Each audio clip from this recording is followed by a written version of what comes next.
Hey, Spencer, have you heard of Lisa Lampanelli? Oh, you're talking about the Queen of Mean, right? Yeah, but she's also become the Queen of Lean. Did you know that? She has a play called Stuffed, where she delivers brash, skinny insight from the fridge to your ears. No, Oh, yeah, no. I don't think that's what happens in the play.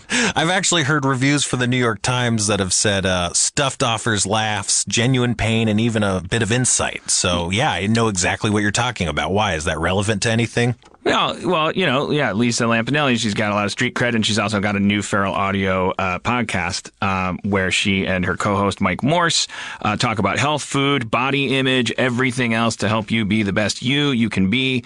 That's a real hairpin turn for the Queen of Mean. She's stopped stomping on political sensitivities long enough to help you self-actualize and engage in some self-care. So what? She dishes out some tough love as she takes your questions about being fat, being skinny, being anything but right, and helps you grab a little self-acceptance? I mean, is that what we're talking about? Yeah, but there's other stuff too. Like if you want to get yelled at by Lisa, you can email getstuffed@feralaudio.com, and maybe she'll make you feel like a piece of shit on the podcast, or maybe she'll make you feel better. You don't know with Lisa Lampanelli. She's the queen of mean and lean. Give her hotline a ring, 347-464-2654, and you might end up in the show that way too. But in either case, it's worth a listen. It's free. I think it's very interesting that she's like had some transformative nutritional experience that she and now is doing insights, because what's interesting about the idea of Lisa Lampanelli talking about body image and stuff is that we already know that she doesn't give a shit about what your feelings. So and what we probably need to do more of when we're talking about health issues and stuff is actually have some frank conversations. We're a very fat country, very diabetic country, very deluded, vain, self-loathing, shallow country. Like what do we need to do to actually be healthy? I would trust the Queen of Mean turned Queen of Lean to tell me that. Yeah, so make sure you subscribe to Get Stuffed. Get Stuffed. Kick the craving. Subscribe to Get Stuffed on iTunes, Stitcher, feralaudio.com/getstuffed, or wherever you listen to podcasts. Today's episode is brought to you by Last Rampage, the new true crime film starring Robert Patrick, Heather Graham, and Bruce Davison. And we had the pleasure of speaking to someone involved with the movie. Hi, my name is Heather Graham, and I'm playing Dorothy Tyson in the movie The Last Rampage. The Last Rampage is a true story about Gary Tyson and how his sons broke him out of prison, and it's a very dark story, and Gary Tyson is not a good guy. I play his wife, and I'm super loyal and devoted to him, even though he's pretty much the worst person in the world.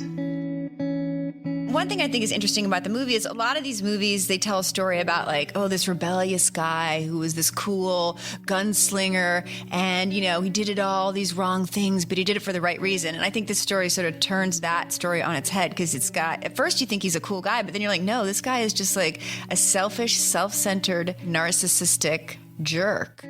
I like stories about real people. I think sometimes real life is stranger than fiction. Some of the stuff that happens, you just go, I can't believe this is real, but it's real. And then if you do more research, it's even stranger than the stuff they put in the script. It's just like, sometimes real life is stranger than fiction. Don't miss Last Rampage, the true story of the prison break of Gary Tyson. In theaters and available on iTunes and all on-demand platforms today.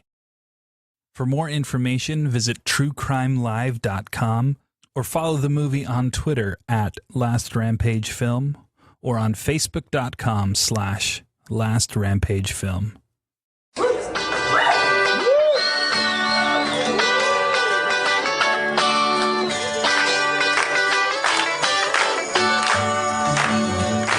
But it's all right.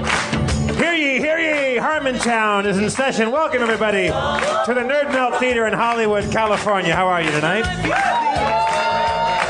Fantastic. Please welcome to the stage the mayor of Harmontown, Mr. Dan Harmon.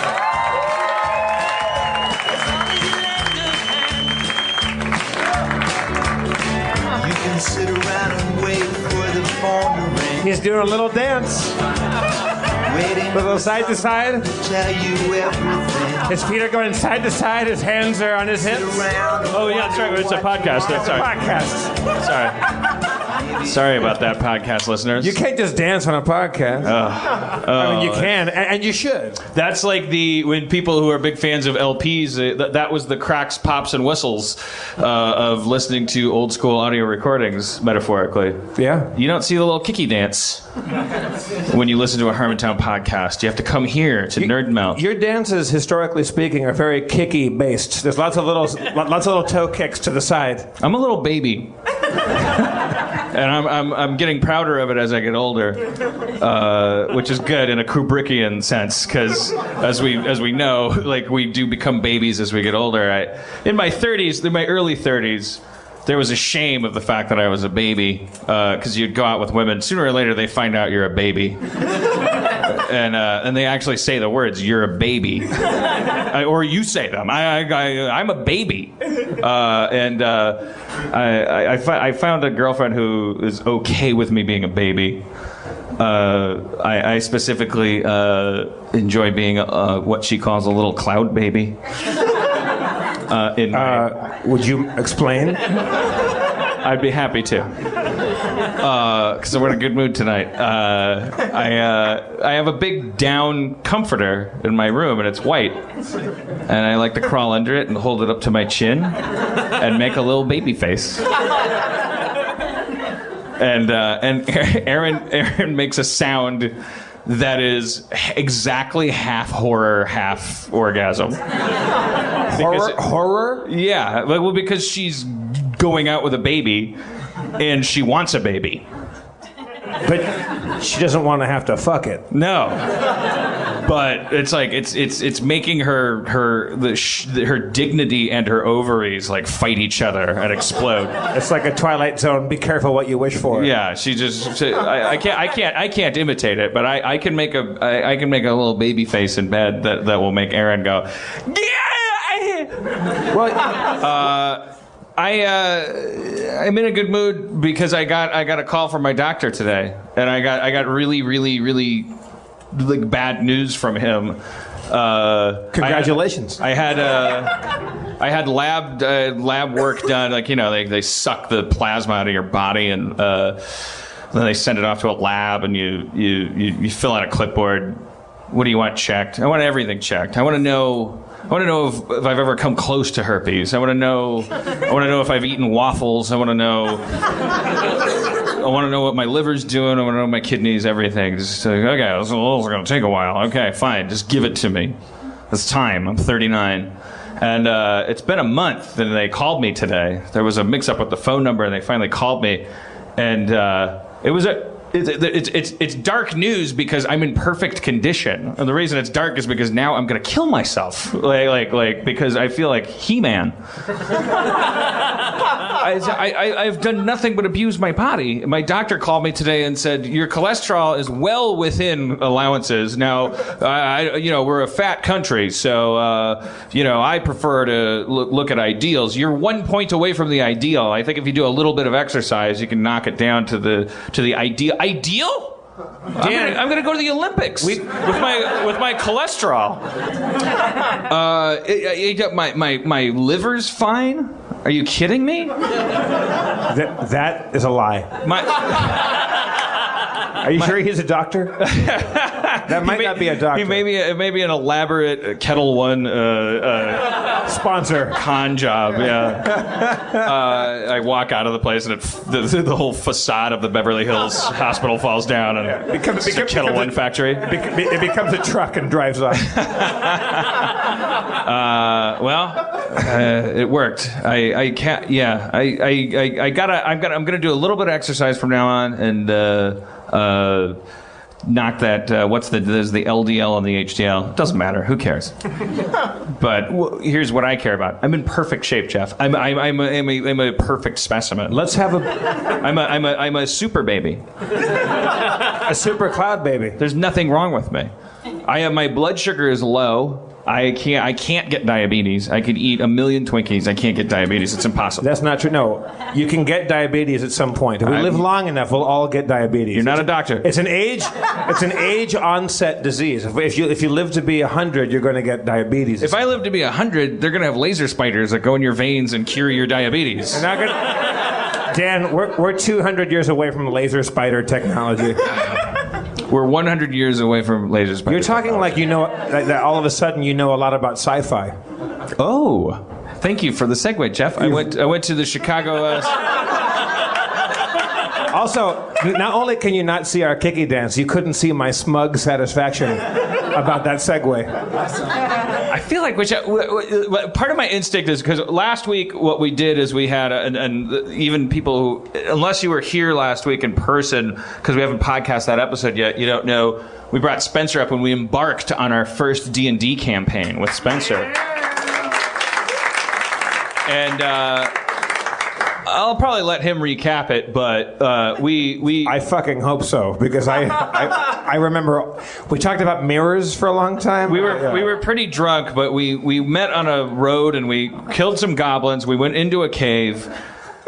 Lots of mirrors, and then there was a lot of it was like a puzzle game for baby boomers, like Myst with a Y, where it's like you rotate the mirror, and then there was like a statue that was red, and then there was a shield that was red, and Spencer, we were so drunk. And Spencer, who is our dungeon master, for those of us who are, or those of you who are not following the saga of our D&D campaign, he walked up to me outside when people are waiting in line here at Meltdown Comics, and comes up and he goes, he opened up his book and goes, oh shit, I thought I forgot your characters, but I have them. But I forgot my die. I forgot my 20-sided die. Yeah. And so we went to the front desk here at the comic book store. Yeah. And they were out of them. Right. And so he's going to be rolling dice for us on his iPod application tonight. Oh, really? Because nobody here has a die. 20-sided? No. Jesus. Okay, really? I think it's shame that's keeping you from admitting that you do. Shame or ignorance. I think some of you are wearing your shirt from prom night and you forgot you have a 20-sided in your pocket. Does anybody have a 20-sided die on them right now? Always keep it on you. You would have been a hero tonight. Well, we'll resume our thing with Spencer. Well, that's what I was struggling with, was do we want to warm up for Spencer, or do we want to get him in early so that we're not so drunk that when we get hit with a mirror puzzle, that was the problem. You're the mayor, baby. All right. Well, I want to hear a little... Before we bring Spencer up, I want to hear a little bit about your trip, because I haven't seen you for 4 days, and... I went to San Francisco and Chicago since the last time we talked about anything. San Francisco, I thought there was an interesting thing. I don't know if, podcast listeners, some of you maybe are in San Francisco. There's a guy on the outside the Ferry Building. He's a very old, very Morgan Freeman-y black gentleman. He's wearing an old kind of suit, like it's his only suit. Kind of, you can sense that he gets up in the morning and puts on his one suit. He gives you a very Morgan Freeman vibe. What do you mean specifically by a Morgan Freeman? Well, you want him to tell you how to golf or play the clarinet or how to use the force or be a librarian or love a woman. You want him to you want a mystical black friend. Yeah, he exudes that air. He's ancient, and he's got a big smile on his face, and he's holding a clarinet, and he's got the clarinet case with a recyclable bag in it for tips, and he's got a hat on. And when I walked up to him, Aaron was going to the bathroom. The bathroom line was so long that I got to kind of study this guy for a while. So if you walk past him, all you see is it's a master of clarinet sitting literally on the dock of the bay, hanging out, watching the tide roll away. And my God, I wish I was a better person. I wish I had more appreciation for whatever jazzy arts he could impart to me. I was waiting for Aaron so long that I kind of stood behind him and watched what was really happening. He's really just he knows as much clarinet as I do. Like because he kept doing this thing. It was like an SNL sketch. Like he was continually like rereading his clarinet like while he was talking to people. He would like shout out to people and then they'd stop and talk to him, and then he was just continually in preparation to play the clarinet. And when I walked up to him, when I was arrived at him, it was at the end of an encounter that he was having for like seemingly hours with this old white couple that were like, oh no, we gotta go. Sorry, we never got to hear you play, but here's $5. And he's like, no, take care of her. I wouldn't want to. And then this other weird encounter happened where a guy walked by. It's like an 80-year-old guy with a 50-year-old woman, and the clarinet guy said, how's it going out here? He would just shout stuff out at random people. He shouted several things out at me, but I'm Generation X, so I just go, huh, and look at a bird. But like old white people would stop and go like, well, just the weather and the knees and the kneecaps. Like they would have this old person language with the like Truman never got Dewey. And they would engage each other. It was like ants, like a specific species would like get into it, and so that happened. It looked like he snagged another like old guy who was like this 50-year-old white woman, and the old white guy, and the old white guy said, well, this is my daughter, and he said, I go so I thought that was your wife, and then the old guy said, what, you wish me to have a heart attack? Well, woman this age, that's a good way to wish me to get a heart attack. Fucking my daughter.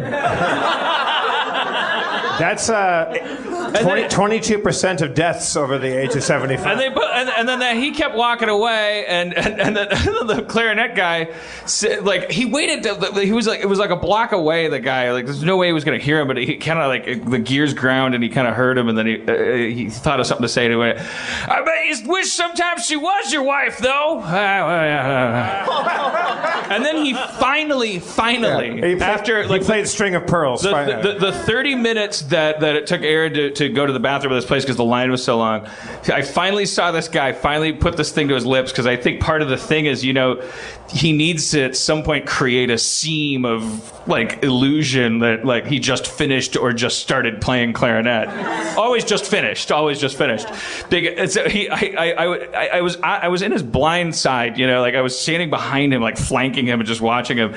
And so he put the clarinet to his lips, and I was like, okay, here we go. Like, blow my mind or confirm what I suspect. And he went,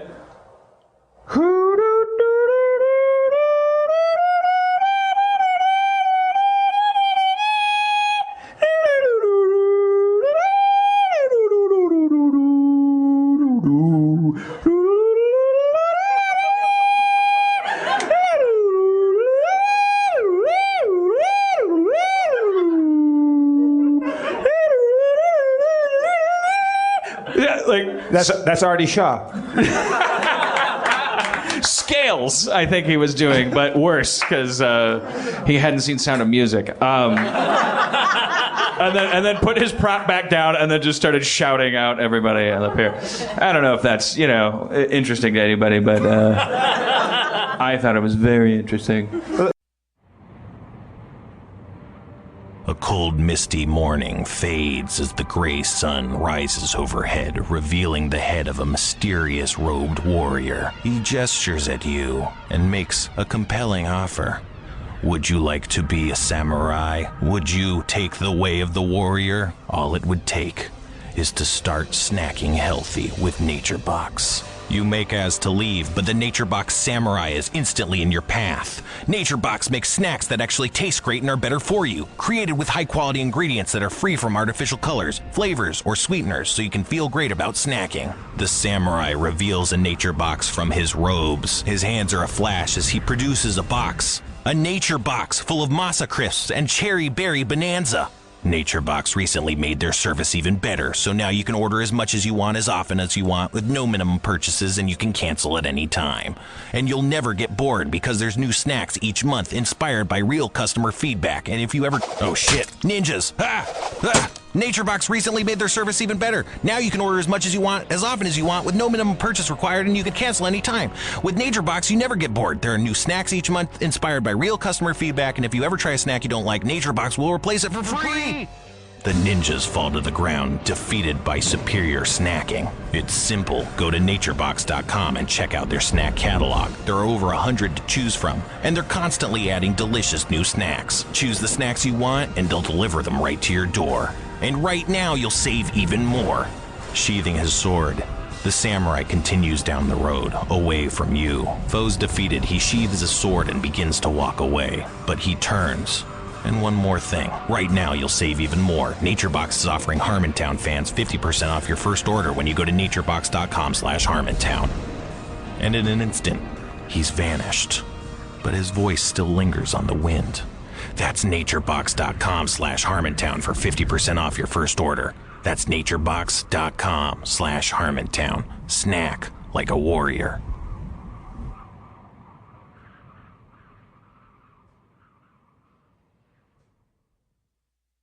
The clarinet is a very difficult instrument. There's a guy that lives on my street. I don't know if he lives on my street. There's a mystery person. I went away on a trip to France last year, and for 3 months before I left town, I would hear.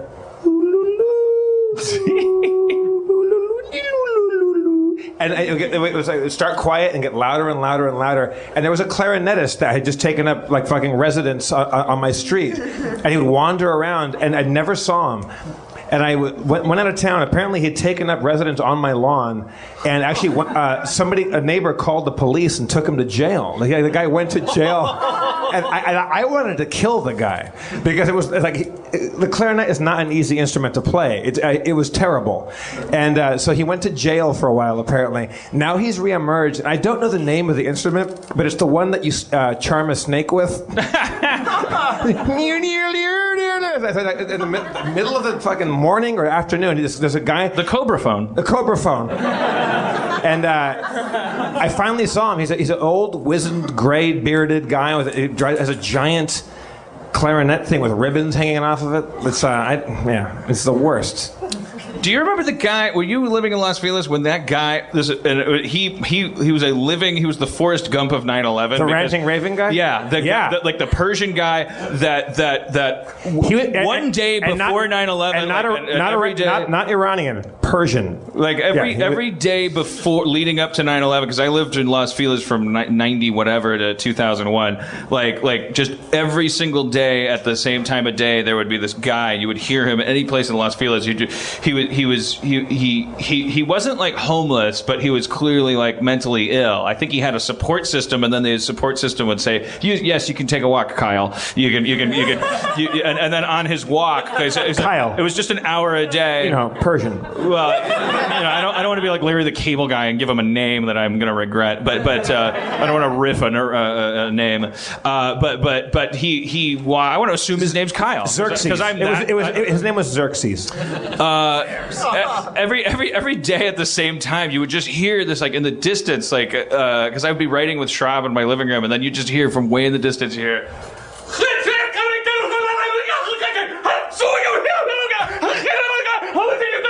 And there'd be like a Doppler effect because he'd walk past your place like an ice cream man.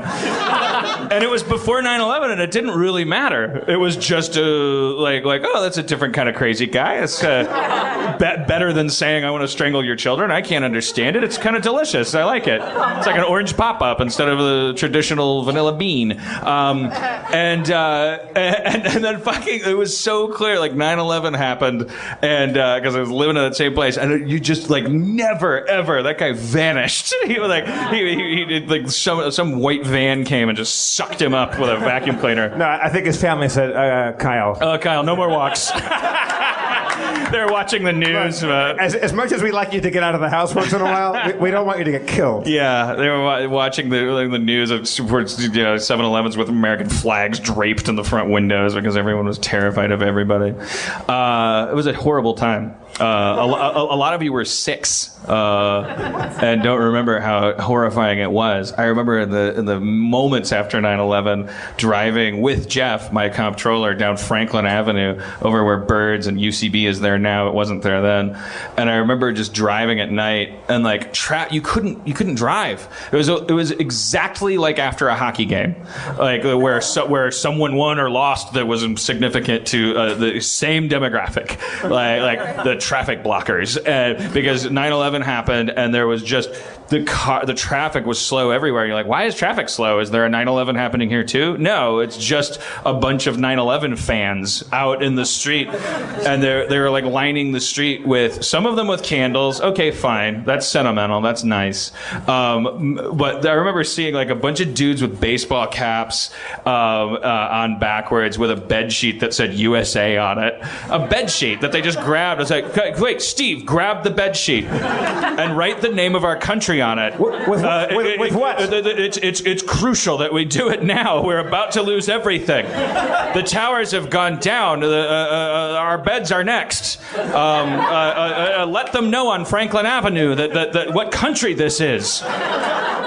And they were chanting. We were driving. It's like the cars were like this bumper to bumper traffic, gridlock, and it was just people going USA, USA, USA, USA, and Jeff and I were like coiling down in our seats, going, "We're actors and writers. We're dead. The next 10 years is not going to be fun."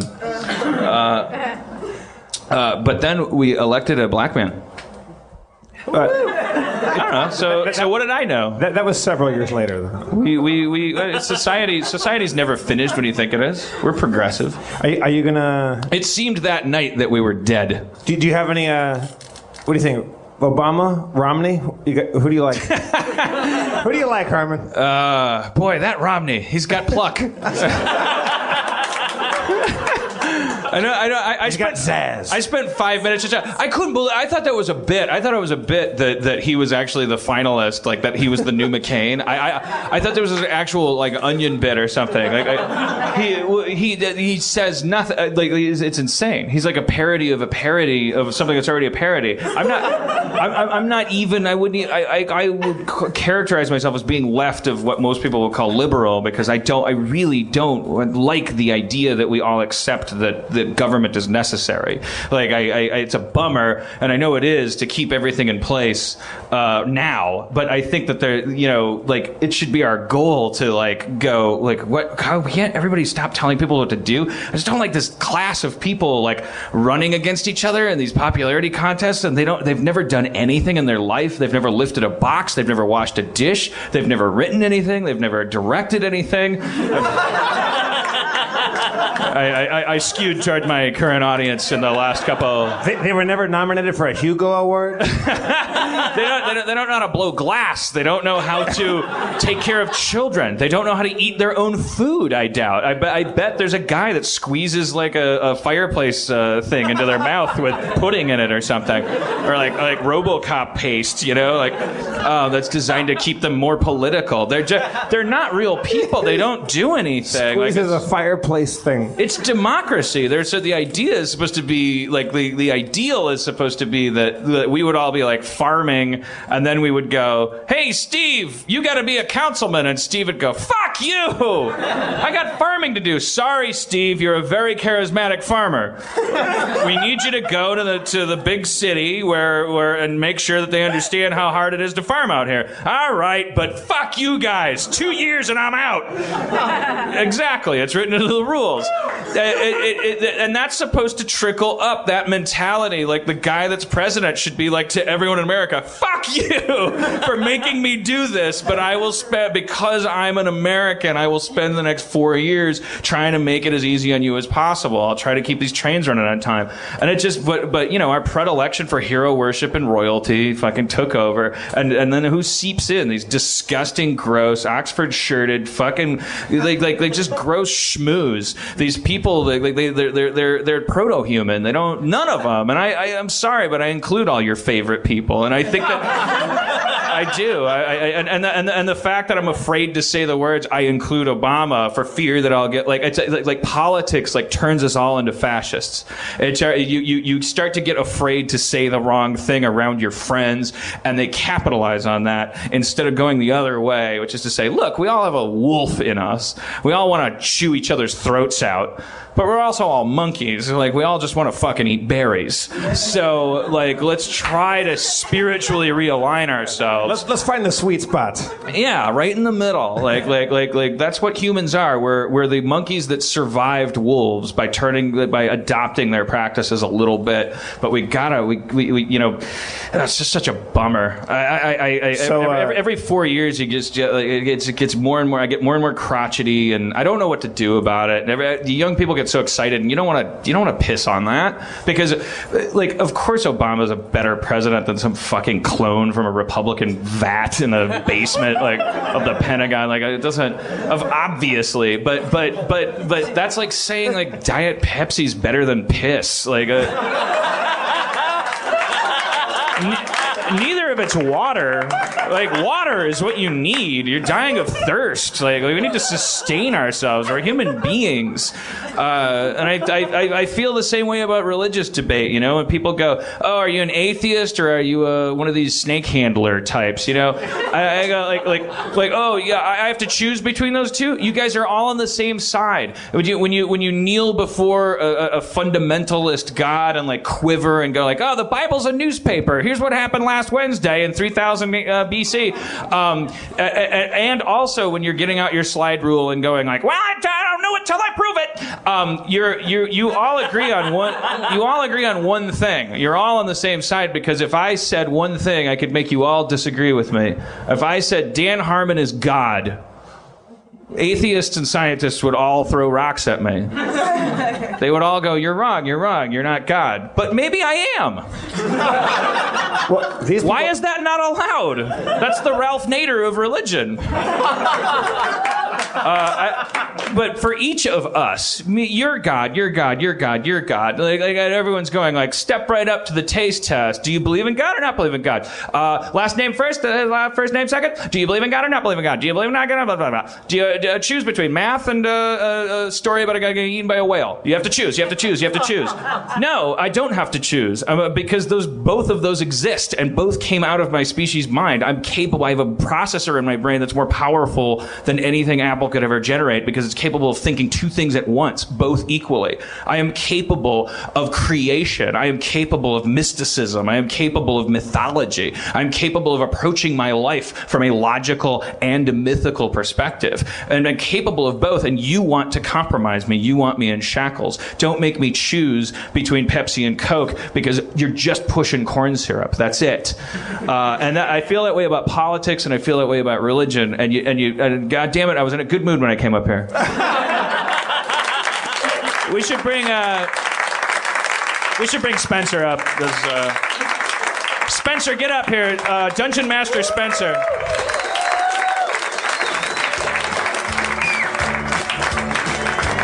Maybe somewhere down the road away. How's it going? Come on stage, Spencer. Say hello to the crowd, would you? Let me get up here, yeah. Where I am these Hello, audience!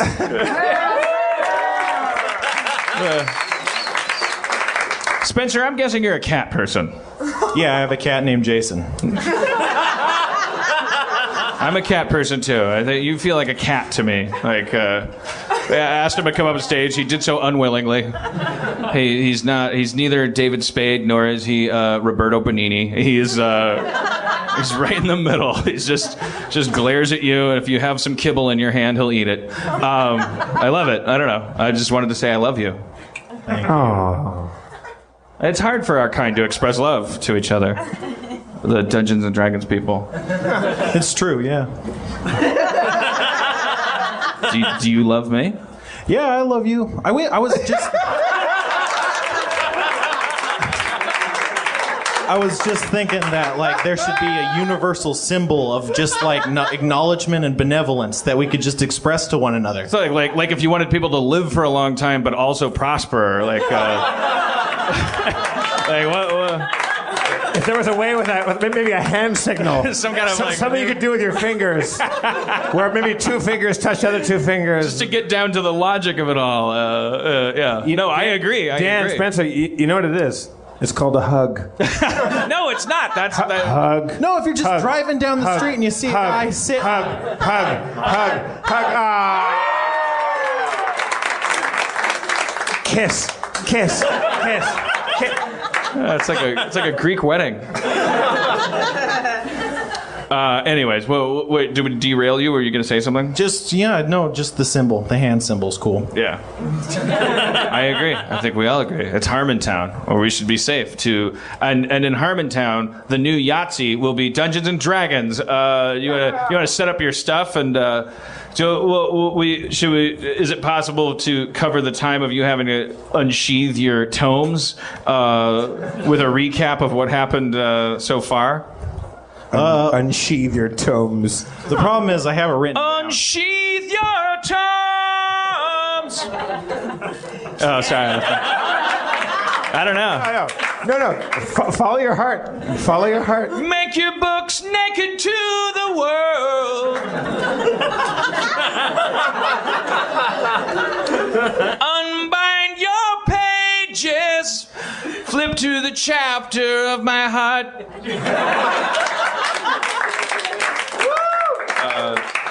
You did it. Yeah, the Television Academy agrees. Gave me an Emmy for Best Original Lyrics once. I don't know if I ever mentioned that.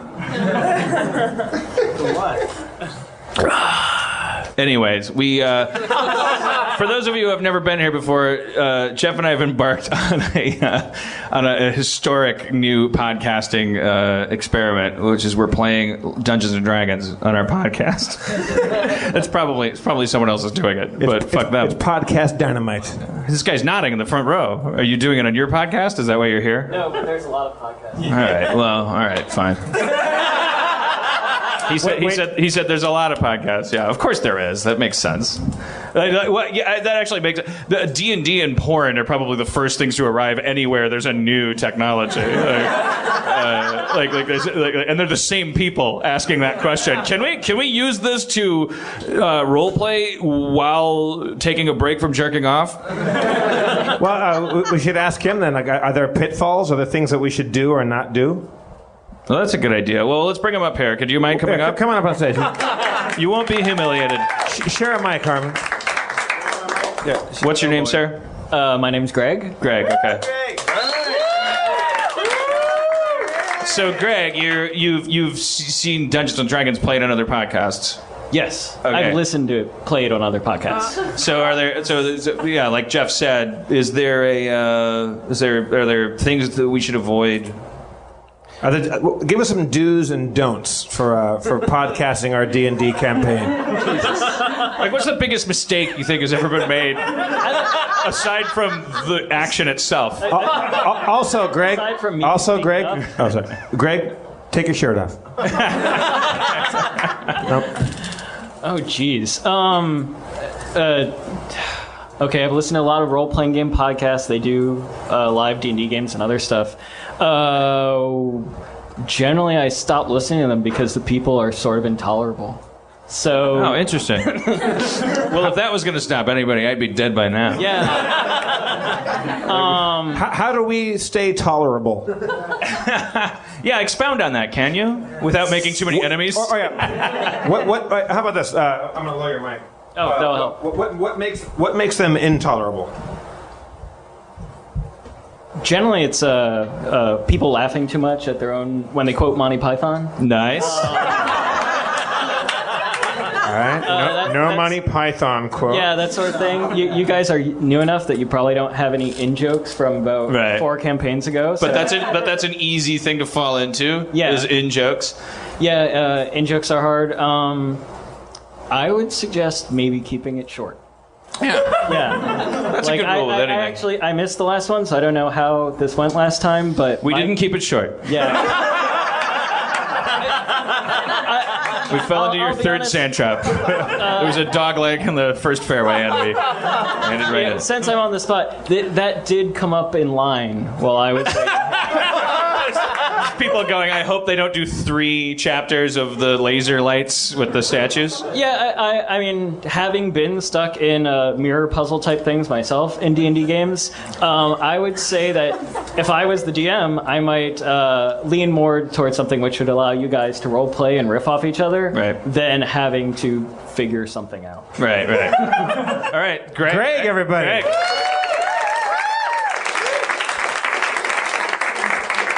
All right. Well done, Greg. Thank you very much. Well, that was a wolf in sheep's clothing, wasn't it? Hey, Nobody expects the Spanish Inquisition.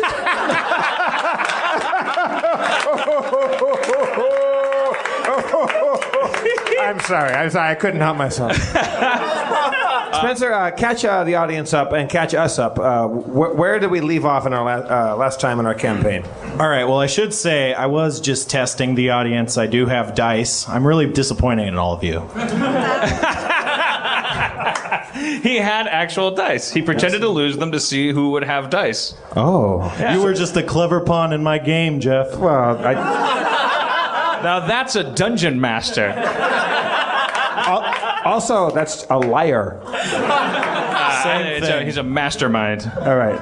You've got you have your 20 side? Yeah, I got it all. You son of a bitch. Don't underestimate him. All right. Or trust him. Don't do either. These are the chronicles of Sharpie and Quark, heroes whose names are etched into the very walls of fate itself, who made destiny their bitch. Our heroes were last seen hacking goblins to pieces and rearranging mirrors deep in the bowels of the Trove. You are in the dark passage of a small cave, but you can see that it opens up into a great cavern. A pit stretches out before you, but you can see a rickety old bridge bridging the gap. Oh. Let's cross that bridge. Yeah, I mean, if it was going to break, it would have broken by now. Right. I should warn you. Across the cavern lies an enormous white pig, wallowing in a glimmering pile of treasure. Wait, he's underneath the bridge? He's across the bridge. Oh, so if we cross that bridge, there's a white pig with some treasure? Yep. A living pig? It's a gigantic pig. A white pig? An albino pig. You can see it. I have a +7 against albino pigs. I'm making that up. He's making it up. All right. Well, Rickety bridge worries me. well, okay, but okay. Greg, any ideas? Yeah, I didn't think so. It's just, it's fucking scary. Got a rickety bridge, albino pig. I want that treasure, Harmon. I want that pig. I want that treasure, Sharpie Butts-a-lot. I call out to the pig. It doesn't seem to see you. It's interested in wallowing in treasure. I think it's an illusion, but the odd thing is it's mocking us. Like, I think it's saying, hey, look, you're pigs, right? You want treasure. Maybe because of my small size, can I get across that bridge without any trouble? You can definitely try to sneak across the bridge. I'm going to sneak across that bridge, Spencer. All right. I'm rolling the dice. Uh-oh. All right, you managed to cross the bridge, but you hear a couple creaks. But I'm across it? You are across it. So I'm probably worried about fat-ass Sharpie Butts-a-lot getting across the thing. Not fat, I'm just not deformed. I'm sorry. I'm a little people. Hey, Sharpie, get over here. It's great. I heard creaks, fucker. Check out the pig. I check out the pig. The pig is wallowing in treasure. It stands a good 10 feet tall at the shoulder. Its eyes gleam yellow like topaz jewels. Can I attack this pig? You are far off. You're about 30 feet away. You'd have to charge it. I'm going to charge a pig. I didn't come this far to not charge pigs. I'm a barbarian gnome. Yeah. I come from a long line of pig chargers. Leaving Sharpie across on the other side of the bridge, you draw your sword and charge towards the pig. Yep. It stands up in anticipation of your coming strike, and as you see it, you noticed a few gold coins fall from its mouth. You swing at the pig. It's a treasure-eating pig. You miss. Uh-oh. Oh shit. Your blade glances harmlessly off the pig's skin. You hear a sharp tink. Uh-oh.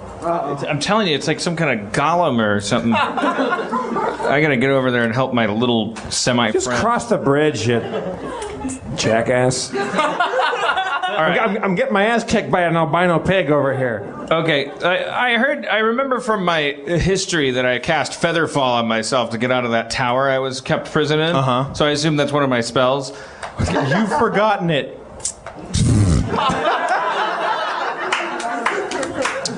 How convenient. The pig poises, ready to strike at your friend. All right, I bound across the bridge, by the way, with planting my full weight on each footfall. With ease, you cross the bridge. Ah, see? Relatively Yeah, few see? strides. You're across the bridge. All right.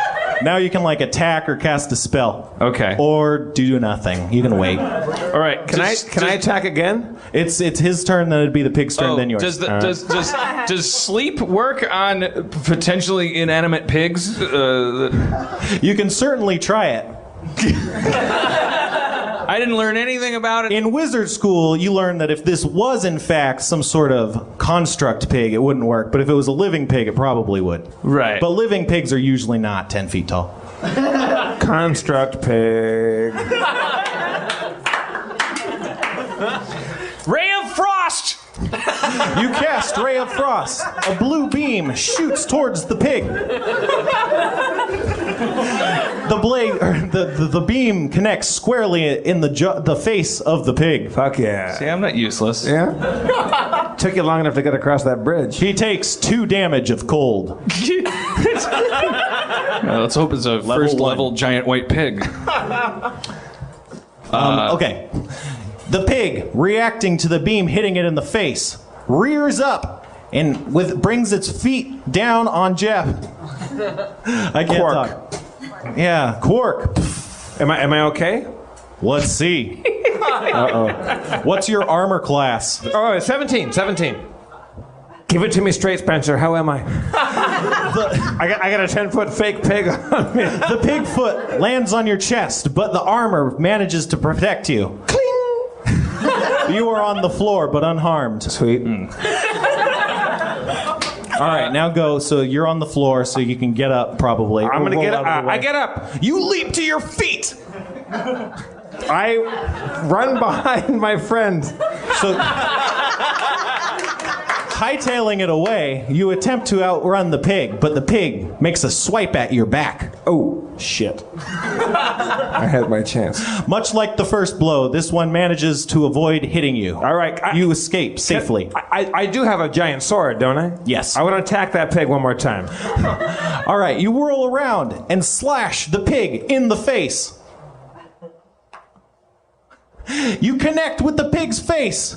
A crack appears right across its nose. We'll be right back. Is it my turn? You can go ahead, yes.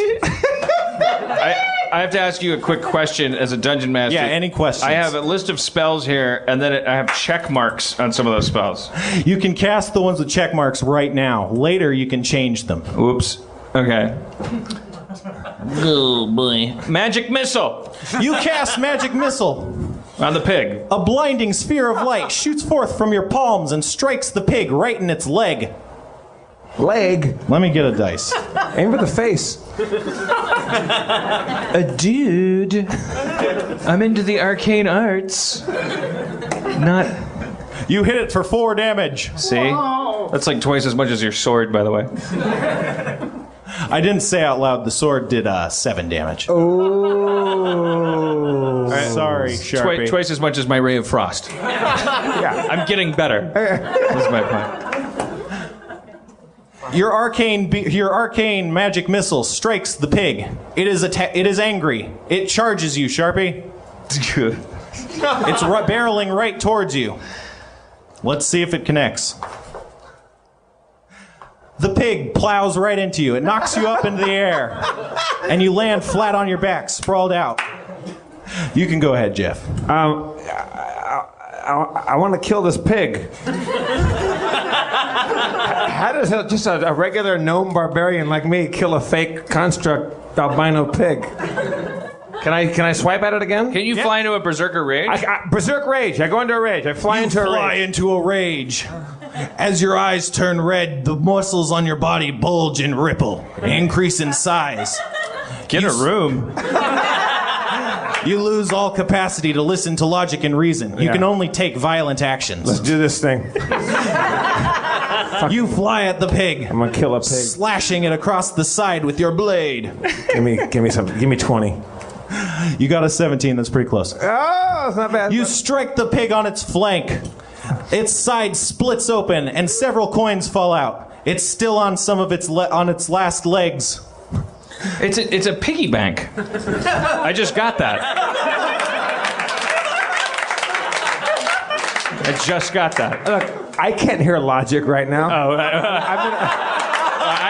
I say that aloud to. You're talking to a crazy person right now. I'm attacking a pig. Hey, Dan, take the cork out of its belly. Is there a cork in its belly? I examined the pig. Good job there. You examined the pig. Good Jew. Yeah, good Jew. Yeah. The enemy of the pig. Here we go. You do notice on its underbelly is a faint line indicating maybe some sort of seam. Come on. It's a piggy bank. Yeah. We're fighting a piggy bank? All right. Well, is there a little hammer I can get a hold of? Crack it? You can see some large rocks lying on the ground. Ooh. I shout out to my non-logical, hateful friend. The belly! There's a seam on its belly! Target the belly! Your shout rings out, and he barely can manage to register it. You're not sure if he understood your full meaning.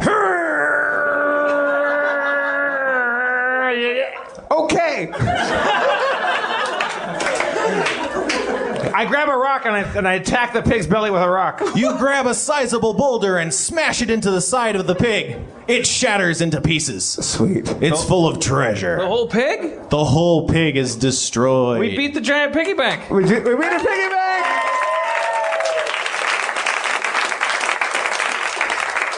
We beat a piggy bank?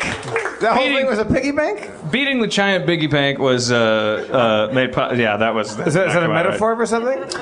It's for your destroyed innocence as adventurers. Oh.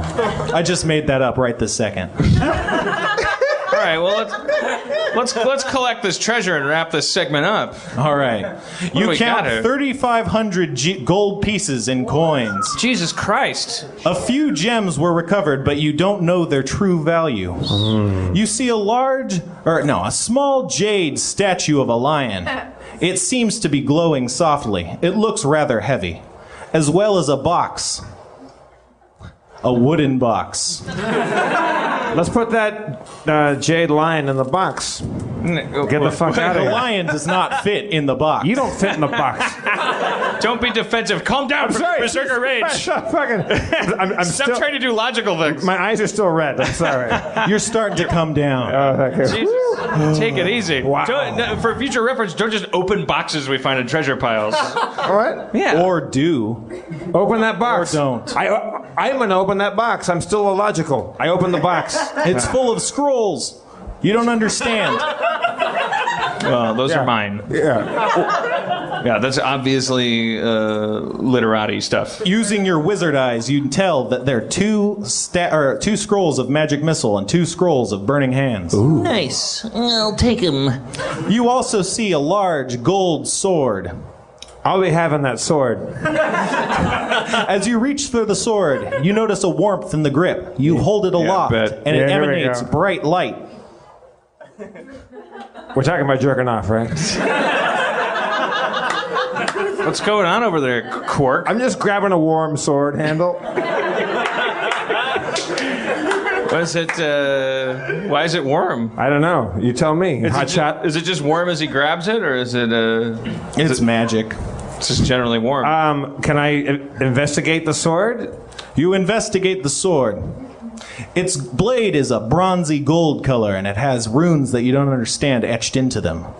The handle is bound in green leather. All right, here's my vote. We gather all this shit up best we can.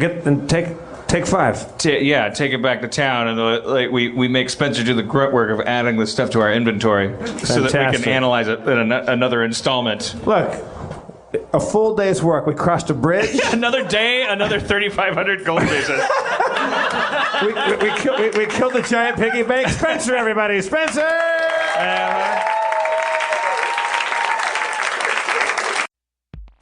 You wear underwear every day, at least most of us do.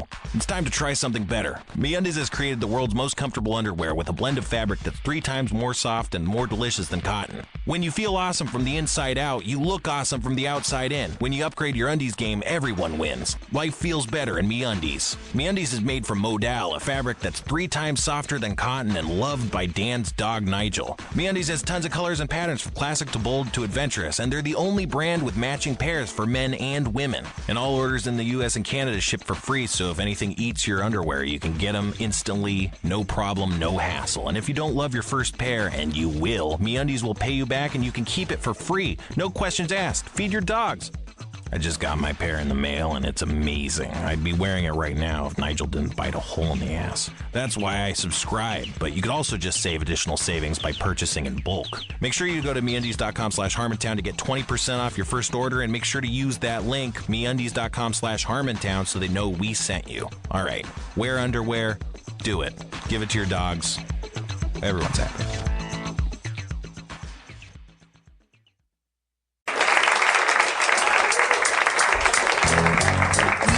All right, quick, Greg. Let's go to our Dungeons and Dragons segment, Judge Greg, Our man on the street. and see how that compared to his vast compendium.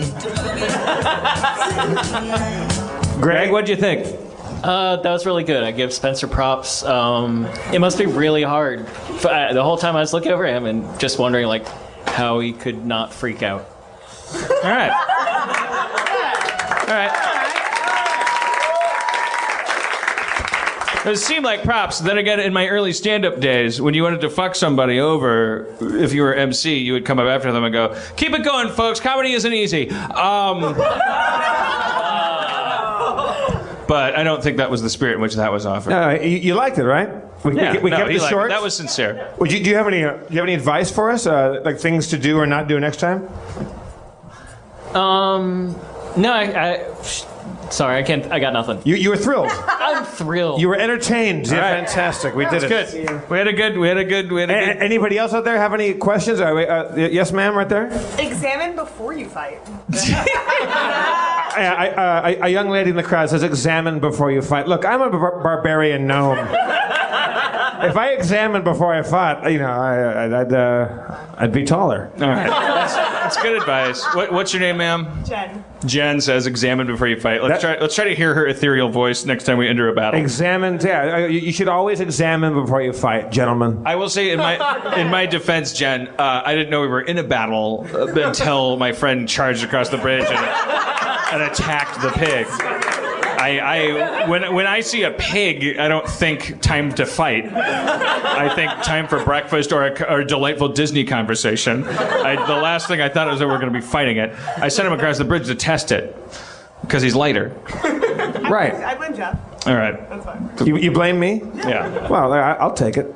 Have you played D&D before? No. No. These are life lessons. This is life lessons. No, that's true. Examine before you fight. Examine? That should be Yeah. written in Latin on the Harmontown flag. Examine before you fight. pick your battles. Thank you very much. I want to hear a little bit about your trip to Chicago, and the Aaron gave me a couple little nuggets about the clientele at the Hugo Awards. Can I hear a little bit about that? It was very interesting. I tell you, like the Hugo Awards, both at the reception. Explain to everybody what the Hugo Awards are. I'm sorry. It's the Hugo Awards are the science fiction awards, but we were nominated for one for the Community episode Remedial Chaos Theory, which involved multiple timelines and technically qualified as science fiction, I guess, because it asks the question "What if?" Which is how I would define sci-fi. And we were honored, and Chris McKenna, the writer of the episode, and I went with Chris's brother and my girlfriend Erin to Chicago to go to the Hugo Awards ceremony.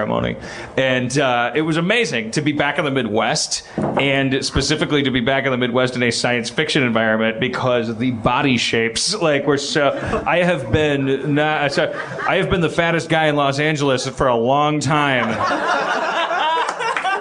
And I was like from Krypton to Earth, like in Recca. I was like, wow, I am hot, and able-bodied.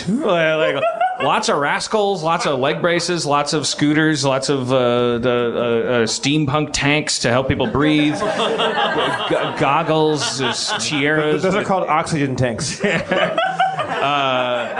Just a lot of gimmicks and things. Like it was very cool. These are my people, after all, and all of you are here just because we moved to LA to try to force our will on the public. Doesn't mean that we're extra sexy or anything. But I like to think that the Harmontown people are a nerdy people, and so I was definitely home. But like the. It's just very interesting, like the archetypes, like the rotund women who, like they want to dress fancy.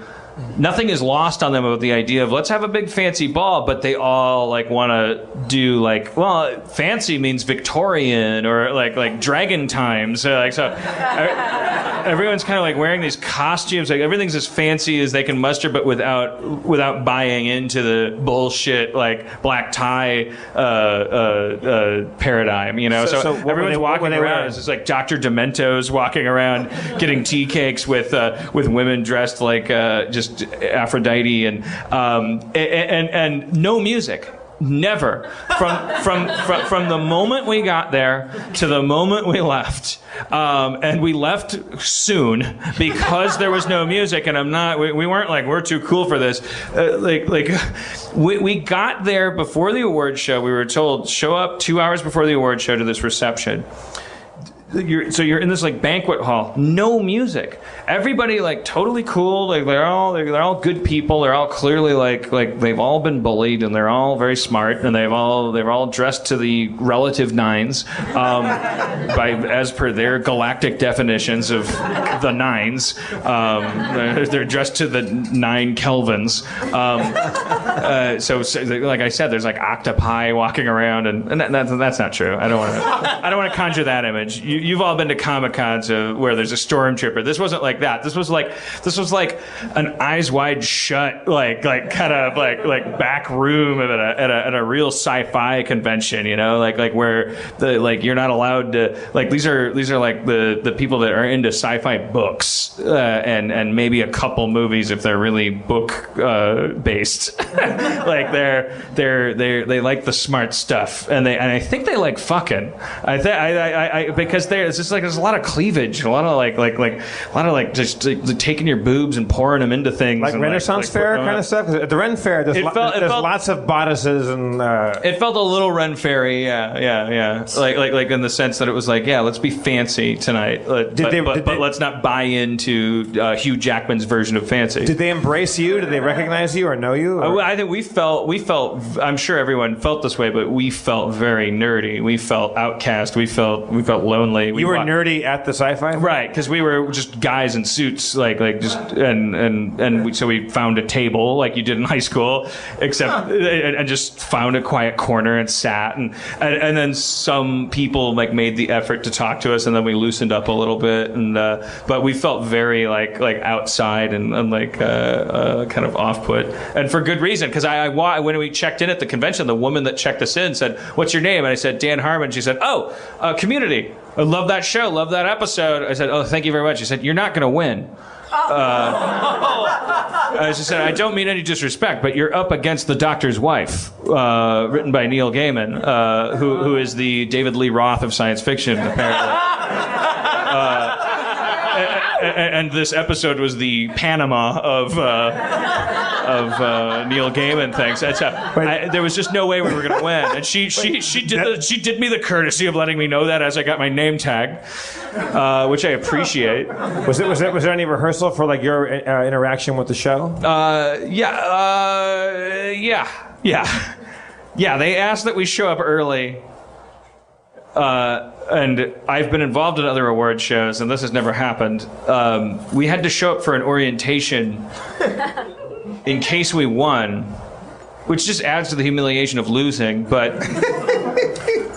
also was like it was weird. We walked in, and this woman just, she was like 5 foot, like nothing, and she had designed the award.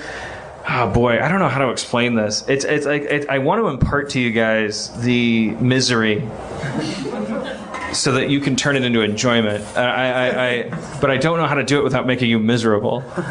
Like you walk in and then you're in this space and they explain to you how to walk upstairs. And I guess basically everyone there has Asperger's. Every single person. That's what's normal. The attendees or the recipients? Everyone, every single person, every security guard, every bartender, every woman that's going to hand you a trophy, or the woman that made the trophy, the people voting for the trophies, everyone in attendance, everyone has Asperger's. It's just Asperger, Ascon.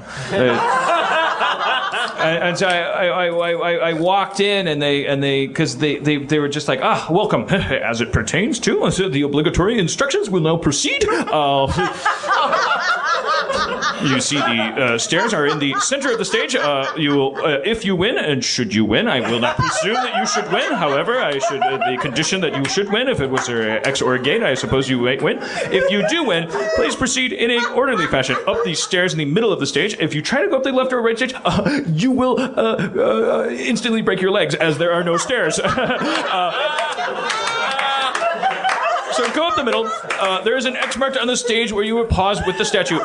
Do not hold the statue. There are glass wings on the statue. Do not hold them like handles or it will shatter, and that would be a bad thing. Investigate stairs. I investigate the stairs. I examine the stairs. There is a giant pig on the top of the stairs? It was just 40 minutes of people telling you what to do should someone give you an award. And it turns out what you should do is go up the stairs, take the statue, thank everyone, and leave. That's what you should do, but it was just they Arthur C. Clark'd it, man. But there was no music during the awards ceremony. Okay, so back to that. So that was the rehearsal. We had to show up for that. That was the orientation. Then we were ushered to the back of the room where the woman who invented the awards, or who designed them for the last 3 years, she's the genius that put glass wings on the back of a rocket ship that you can't hold them by. So it was another 40 minutes of her explaining, don't hold the rocket by the instinctive place where you would hold it if it was handed to you. And it acted like, instead of an apology, it was just like presumption. It was like, hey, fuck you for thinking you should hold this thing in any other way than the prescribed function. And just told you how to mail it back to yourself in a special box if you want it. And you did walk out of there thinking two things. Fuck, if I don't win this thing, I'm going to feel like shit. And on the other hand, I just saved myself an assload of work.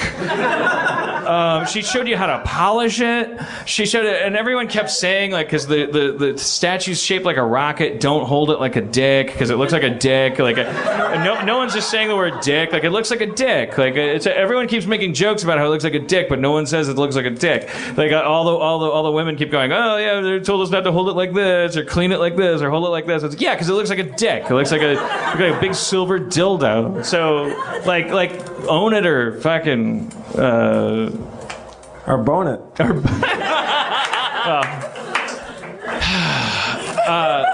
Yeah, so we got the tutorial about how to clean it. This is a fucking thing that I'll never see again in my life, and now I know how to clean it and set it up and mail it to myself. So you didn't win. As Aaron pointed out, a simple 3x3 Xerox set of instructions taped to the bottom of the statue would have sufficed, I think. If you want to, you could have looked on the bottom. Oh, here's how I mail this back to LA. But we went through a lot of that stuff. Then we went to the reception. No music. No fucking music. Like, was there music when people accepted the award? No, they didn't play them on with any. Like, a I'm theme telling you, from I'm Doctor taking Who? you through this chapter by chapter. There's 3 chapters to an award show: the reception, the award show itself, and then the post after party. No music at either of those things at any point. Imagine an award show. First of all, imagine a reception where everyone's just eating tea cakes and going like, hey, what are you nominated for? I don't know. No music. You're just standing in a room. Murmur. And then they all go, everyone come into this room. And then you go to the room. And then they go, it's time for the awards. No, it should have been silence. It should have been, it's a dead man's party. Who could I... It should have been like the greatest adventure lies ahead. Or the theme from Inception, or fucking anything. Like what are nerds better at than fucking like soundtracks? You know, yeah. Like that's what we love. I guess it would maybe somebody complained. You know what it was? I guarantee you, some Aspergian person was like, the tech is not good tonight. The speakers are not up to snuff. I will not play my set list with with subpar speakers. And good news and bad news. The good news is the sound system is optimized for verbal communication. There will be no pops and whistles. The bad news is it's basically anti-optimized or de-optimized.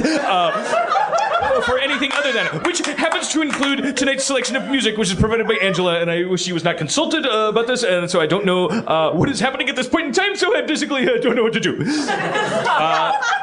All right, Stephen, well, I guess no music then. Or someone just forgot to play music, because that happens a lot. I was thinking that somebody complained the previous year. They're like, look, I don't understand why there's music playing, like some music offended them or something. Yeah, your Ben Folds 5 seems to be running contrary to it just wasn't logical to play music. And then so they just stripped it down. So this award ceremony was just like the trophy itself was just a silver dildo, just like a finely shaped like thing that could just impale you. Did anybody make any silver dildo jokes, or was it? Well, only before and after the show. Not during the show. Nobody. Here's what everyone did, because everyone had been instructed as we were about how to hold the trophy and how to handle it, and to not make it look like a dick when you held it. So every single person who won an award accepted it from the woman who hands you the award, and then looked at it like a soiled baby and handed it off to someone else. Like, really weird. Are you happy you went, or would you rather have not I'm very happy I went. I got a 20 minutes of me being a big fucking asshole bully out of it in my podcast. Yeah, I don't know. No, I was happy I went. I like I said, I was honored to be there. Like it was, as I've said, it was my big chance to lose to Doctor Who instead of Big Bang Theory for a change. Like that's a that's nice. That feels good. To write a sitcom that gets nominated for a sci-fi award, I'm doing something right/wrong. Now, I wanted to be there for that. You got 2 TV deals with 2 different networks coming up. Thank you. What is it? CBS and Fox, right? Yes, thank you. Those probably aren't going to be sci-fi shows. Do you think you could write a sci-fi show that would compete, like with the likes of Doctor Who and things like that? Like, do you think you could do it?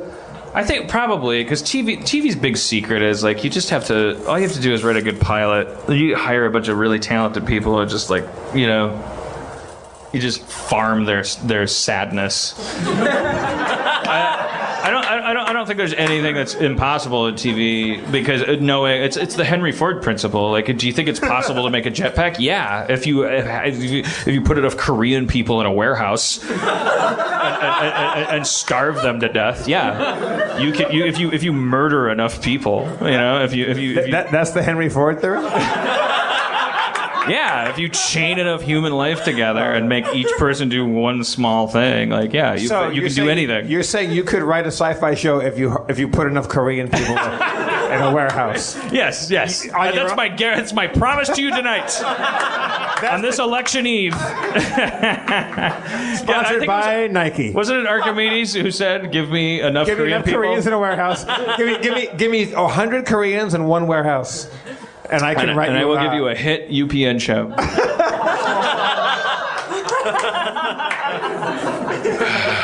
If you could write, off the top of your head, if you could write a sci-fi show, what would the premise be?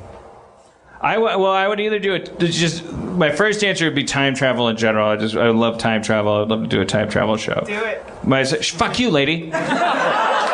No, that's the investigate before you fight. Sorry. Yeah, hey, examine before you yell out, do it.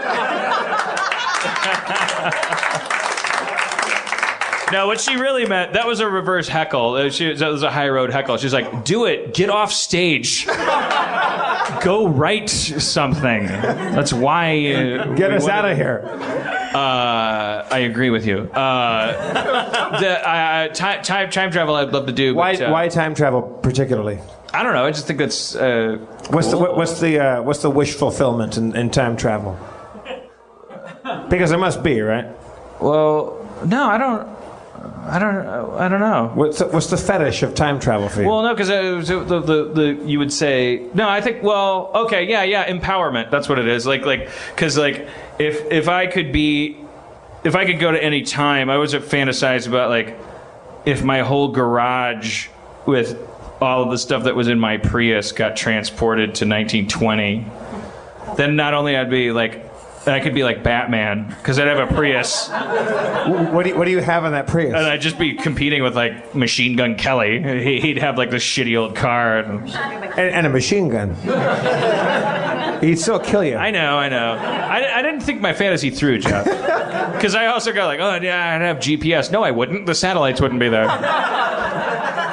But I just think that's a cool idea. It wouldn't have the right octane. If you were somehow just a normal guy in 1920s Chicago, I think that would be cool. If you were you had to dress up in a suit and you're hey, I don't know. Yeah, wish fulfillment. That's everybody's. Everyone has a time that they'd like to go to. We all have the fantasy of going back. Oh fuck! What if I was if I knew what I knew now and could go back to junior high school? I'd be the coolest guy in the world. But still, I would still be bad at math. I would still be. I couldn't save anybody's life. I'd be bad at all the. Also, you'd be the biggest loser in the world. You would be more honest with girls. Well, you'd be bigger loser. There would be a couple things that you would nail, and then everything else would fall apart that ever went together for you. Well, there's your movie. Well, I think that was called Happy Gilmore. Or wait, no, what was the other one? Happy Madison, Billy Gilmore, Billy Madison. I think Adam Sandler was in it. He went back to school and he went with his jean jacket and his AC/DC music, and he found out that you wouldn't be cool in high school. Oh yeah, I never saw that. Yeah, because high school is its own culture. It's not based on any actual empirical thinking. It's based on the hormonal and in the moment thing of a bunch of young people. They're right and we're wrong. So Greg, how's Dan doing right now as a podcast? I have the feeling you're looking for a way to end your podcast. Yeah. He's right. Yeah, a better comptroller would have ended the show right there, but I'm not going to do it. Oh, all right. All right. Well, let's figure this out. Anybody have a question? Or anybody like to? Oh yeah. Raise your hand. Okay, there. Shout it out. It's your Nike sponsorship thing. Nike sponsorship. He's calling out for a callback to the Nike sponsorship. Yeah, well, he's talking about. What's your name back there? Daniel. Daniel asks what happened to our Nike sponsorship thing. I think we have to figure out how to do that. We were trying to strong arm Nike into giving us money, or actually any sponsor, by saying that Nike were terrible people and then promoting Adidas. Yeah, we should probably hit that real quick. Everybody buy Nike because you're racist. Yes, Nike. The delicious shoe for the foot of the Aryan nation.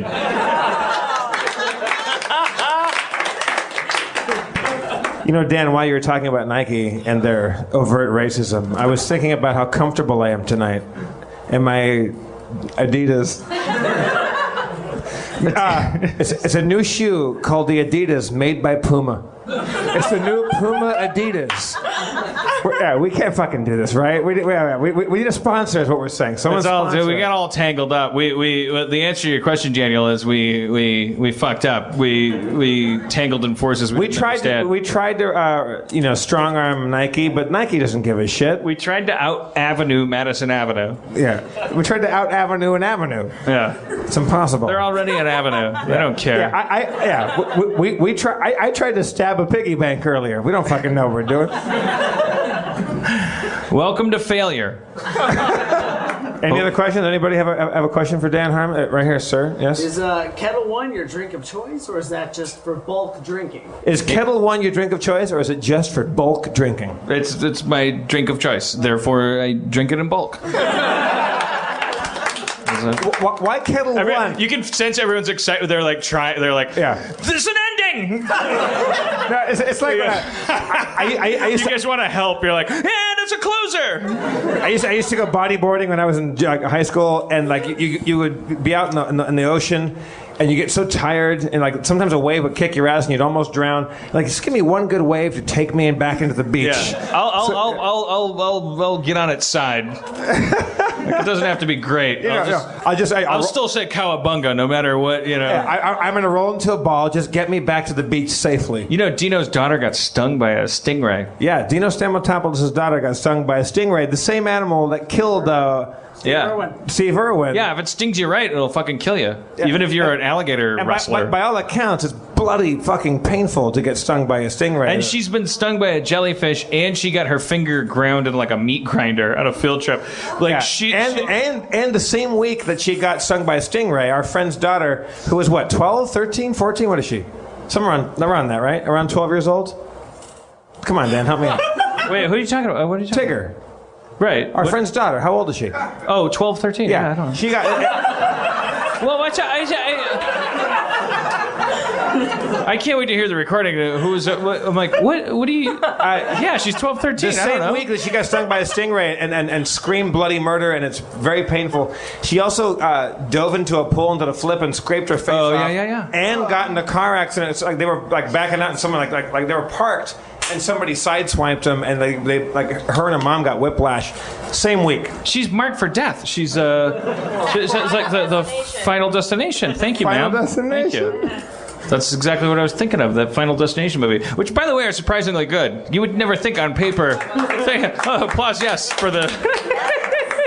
In a post Freddy Krueger, Jason Voorhees, we went too far with the who's next? He's got forks for toes.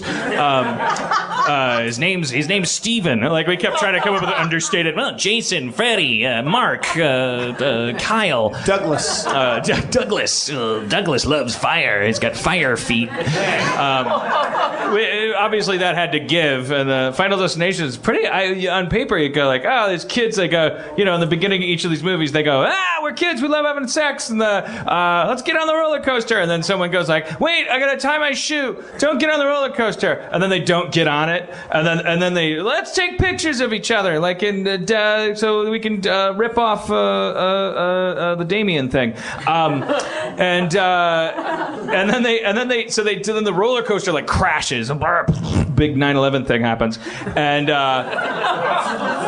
but then one kid goes looking at the pictures and goes like, whoa, all your faces are like fucked up, or there's a shadow of a thing, like we were supposed to die on that roller coaster. Now everyone who's the whole movie is every kid who was supposed to die on the thing gets killed by like a nail gun, or their dad closes the garage door on their head. Welcome to your grandpa reviews movies. No, I have more to say. Don't force that ending. Don't die. You almost pressed play. Fuck you. I had my finger on the trigger, and yet I think you can do better, and I think they deserve worse. Yeah. This is the final destination. We're not accepting charity, brother. No, we're going to be here for fucking 3 more hours. Yeah, we're going to serve breakfast. I'm just saying, those are surprisingly good movies. I think I caught like 2 and 5. I don't know. I've never seen them. They're no pretty idea. good, man. Have you heard about or seen this movie Martyrs? Has anybody seen that piece of shit? One person backstage. Anybody out there? There's 2 Margers out there. Two Martyrs. Margers? Martyrs. Like a martyr. I thought it was about like loose leaf. No.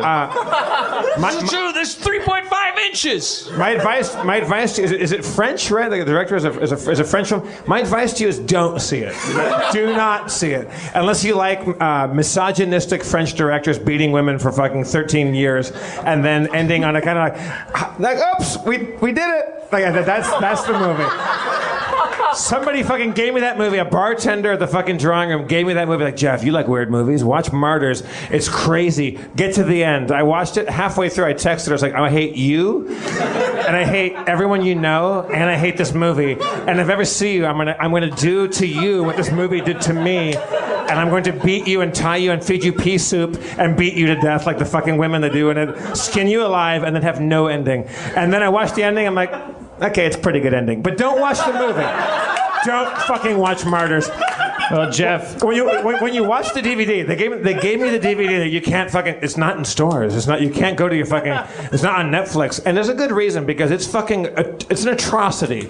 And I watched the movie, and I've never seen a movie. The DVD options are play movie. Subtitles, audio options. One of them was play movie with director introduction. That's I've never seen that. And there's a little kind of chubby French guy goes like, he's standing by like his collection of DVDs. So there's like everything that Quentin Tarantino did, and he's like, I'm sorry that you have to watch this movie. If you went online and watched scenes and reviews on the internet, I wish you had not. I wish you come in as a virgin and do not watch come in just open. I'm sorry for what I made. And he spends 10 minutes apologizing for his movie. I'm glad I watched that because if I didn't, I would never have watched it. If I see him, I'm still going to kick him in the dick. Don't watch Martyrs. But do. Well, Jeff, I'm glad that this came up. And in fact, I knew it would because tonight has been a labyrinthine manipulation to get it to come up because the director of Martyrs is actually here in the front row. Here he comes. Jean-Claude Van What's wrong? What's the problem? I already apologized in the thing. I just feel like you hate women. I love women. Well, yeah. How come only women get beaten up and the men never do? Because they are there. Why climb Mount Everest? The beautiful women are their ability to be beaten is an expression of postmodern alphabet. Postmodern alphabet. What would a postmodern alphabet be? Well, it'd be like a woman. It'd be like the figure 8, the violin, the curves, the femininity, the beautiful punchable parts. Now, I feel like because it's only women being tortured, brutalized, and beaten to death to the point of within an inch of their life, and actually to death. The fact that you made the bad guy a woman seems like an apology. That seems like you're just trying to get away with misogyny by making the main bad guy also a woman. Touche. End the show. Wait. Point at me and yell it. Point at me and yell it, Dan. Do it. Do it. Point at me and yell it. He should have ended the show. I'll do it. I'll do it. No, it's too late. It's too late. No, I want you to beg for it, you piece of shit. You're like a woman strapped to a chair, forced to poop in a bucket. You're martyring yourself right now. I want to see the look on your face when you die. I'm borrowed from the masters, the Eli Roth, the Sam Peckinpah. Oh, Sam Peckinpah. Again, anybody want to see Sam Peckinpah films? Sam No, Peckinpah. that's zero. Like, I mean, welcome to the fucking Thunderdome. Sam Peckinpah, known as a great director. However, in every fucking movie he made, and enjoyed rape. Rape is justified. Yeah, rape is not just case for rape. Yeah, not just justified, but women fucking like, no, maybe, yes, my hero. Oh, now that Fucking boo. That guy is fucking gross. Sam Peckinpah, yeah, Wild Bunch, yeah, it's a good movie, but still, fucking that guy creepy. How about this, gentlemen? There are There's men. got to be a way to guarantee a closer. There are men in the audience. Let's have a costume contest. Costume contest? Yeah. On a podcast? Yeah. All right, let's do it. Let's do it. No, that's a bad idea. Let's do it. Yeah, I would say if you're a gentleman out there that's a writer, TV, screenwriter, films. Come up and knock my hat off. What's your idea? Zach back here, our tech guy wants you to rap. Wrap up the show. Well, wrap up the show. Oh, rap like an art form, like a Nelly. Someone called. Well, how about this, Dan? Let's see if I can pull this off here. I'm gonna pull up Johnny Cash. We're gonna do a Johnny Cash song. Think about summing up the show right now. Here's an interesting topic. I bet you could break this room into two groups of people. People who like keep listening to different songs, and then I'm in the other group. Do you land on a song and it doesn't like you just wear it out, or just like put it on loop, and you're just like fucking song, and you get a little embarrassed about it. I remember when I was a kid, my dad, because we're right now just to equate myself with this, like because we were playing Rockstar, and that song by the Yeah Yeahs, like wait, they don't love you like I love you. Wait, they don't love you. I fucking love that song so much. I just keep playing it over and over, and but I remember my dad, when my parents separated, he kept playing "Turn Around Bright Eyes," like Total Eclipse of the Heart. Yeah. Total Eclipse of the Heart. Yeah. Parentheses. Turn Around Bright Eyes. I remember being in my room, like 10 years old, and like hearing that song on a boombox in my kitchen, like living alone in a house with my dad, and like just hearing that song just kept playing over and over again, and I couldn't leave the house. I wanted to go play. I was at that point finally willing to play baseball. I could do anything to get out of my room, but I couldn't leave because any path would take me past my father, who I could hear was playing Eclipse of the Heart like on a loop. It was really weird. So you saying the house was like a powder keg and giving off sparks? Wait, what? I don't know. I really need you tonight. Oh yeah. I blocked it out. I don't know, but it kept playing. Come on, Harmon. Which one is this? I'm sorry this show was bad. I'm sorry it went bad. I'm sorry it got slower. And that you rhyme bad with bad? Thank Jeff Comptroller for siding with negativity. I guarantee this won't be a closer. Because it's impossible to rhyme with negativity. Nativity.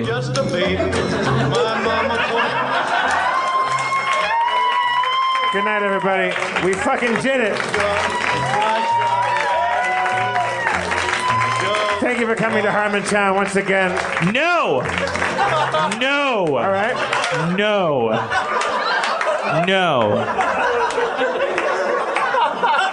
I knew you were going to say that. There will be a real closer.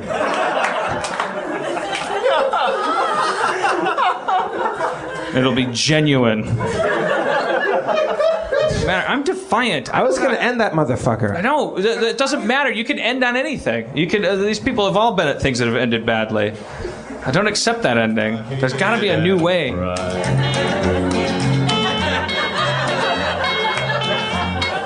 Fuck. All right. Okay. All right. There's no way out. All right. You're on your own. There's got to be a way out. There's no way out. There's got to be a way out. No, these people are hostages. No, there's a way out. There's a way out. All right. We're all, guys, fucking settle in. This is it. All right. You, sir, what's your name? Andy. Andy. Okay. Andy, what's your favorite comfort food?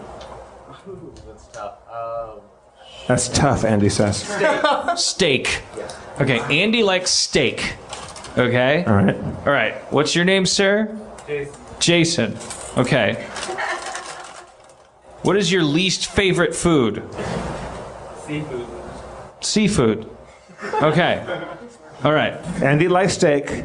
Jason hates seafood. And that is the title of the movie I'm about to improvise. Do you want theme music or you're good? Theme music, please. Obviously. No, hang on. We can do better than that. Sir, something's gone wrong. What is it, Jason? It's the steak. It's threatening all the seafood. Let's get out there and rectify that situation. Yeah, I was coming here to suggest that. I can't go over your head.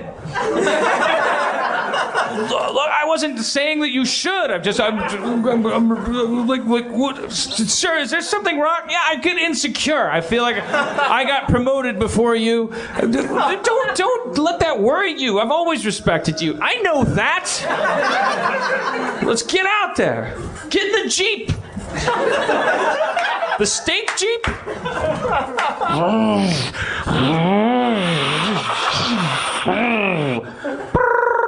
Tom Clancy Chiron, Steak Zone, Sector 7. Incoming seafood!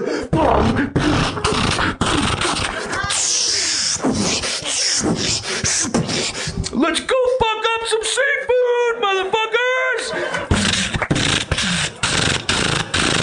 Gentlemen, Sector 7 is clear. All in the steak zone say hoo-ah, hoo-ah. I suggest we camp out for the... What was that? I got movement. What? Stand down, Lieutenant.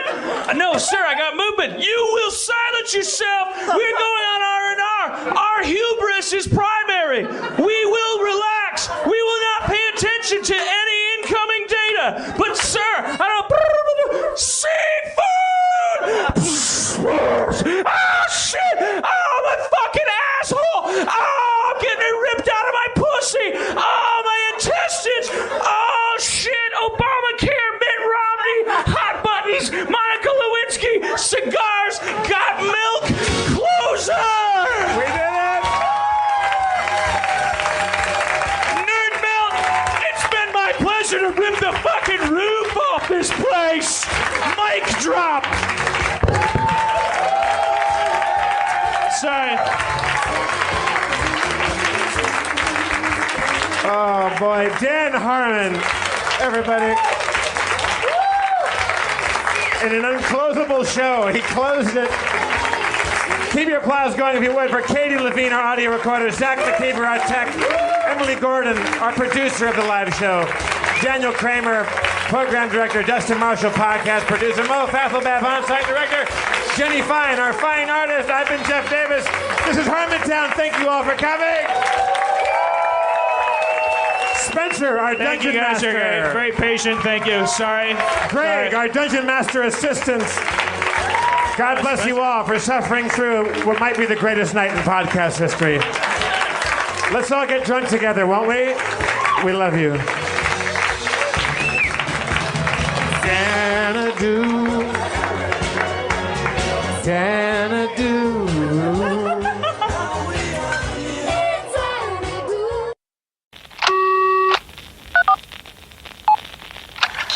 Cold it is. It's so cold in here. Don't you think you can turn off phone and look at me now?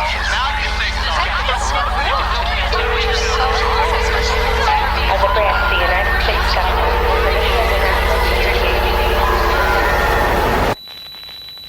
As a branch of the United States government, it is the mission of the National Security Agency to assess and flag citizens of the country who may present a threat to its security. The NSA has clearance to wiretap by any means necessary. Tapped. Incidental recordings of private conversations from the files of the NSA. Now on feralaudio.com. Hello, beautiful. I'm Amy Errett, founder of Madison Reed, a hair color company I named after my daughter. One of the things I value most in life is time. Time to spend with my daughter, time to spend with family, and the time I put into my company that's reinventing the way women color their hair. The busiest, most successful women I know use Madison Reed, the amazing hair color hack. In under an hour and for less than $25, Madison Reed delivers gorgeous, shiny, multi-dimensional, healthy-looking hair with an ammonia-free formula. You'll look like you just came from a salon, but the reality is you have more me time to do what you love. Things get busy. Let us take care of you and your hair. Find your perfect shade at madison-reed.com and get 10% off plus free shipping on your first color kit. Use code NEW. That's code NEW.